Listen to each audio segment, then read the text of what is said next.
ఒక యూనిటీగా ఏకమనసు ఏకాత్మ కలవాలిగా ఈ కార్యక్రమం.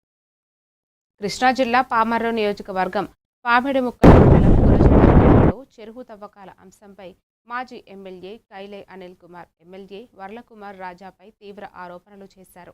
నిబంధనలకు విరుద్ధంగా మట్టి తవ్వకాలు జరిగాయని, చెరువుల తవ్వకాలపై సమగ్ర విచారణ జరిపి బాధ్యులపై చర్యలు తీసుకోవాలని డిమాండ్ చేశారు.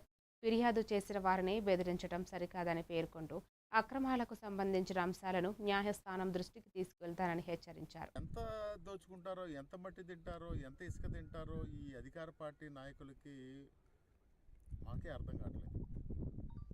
నేను చోరగుడిలో ప్రెస్ మీట్ పెట్టి పర్యావరణ వల్ల పరిరక్షణ చేయాలి, అక్కడ ఇసుకంతా కూడా దొంగతనం చేస్తున్నారంటే ఇక్కడ శాసనసభ్యుడు ఒక వీడియో చేస్తూ ఉన్నాడు.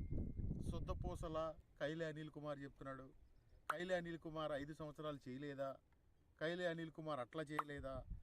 కైలే అనిల్ కుమార్ చేస్తే కైలే అనిల్ కుమార్ చేయలేదు, ఒకే ఒక కాంట్రాక్టర్ చేసేవాళ్ళు.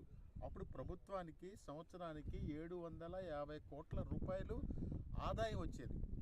ఆ 750 కోట్ల రూపాయలు ఇప్పుడు తెలుగుదేశం పార్టీ నాయకులు జేబుల్లోకి వెళ్తూ ఉంది. పెనాల్టీ వేసి ఆయన చెప్పిన మాట ప్రకారం ఎండిఓ మీద ఈ సెక్రటరీ మీద చర్యలు తీసుకుంటానని చెప్పారు. ఆయన మాట మీద నిలబడితే తప్పకుండా నేను ఆయన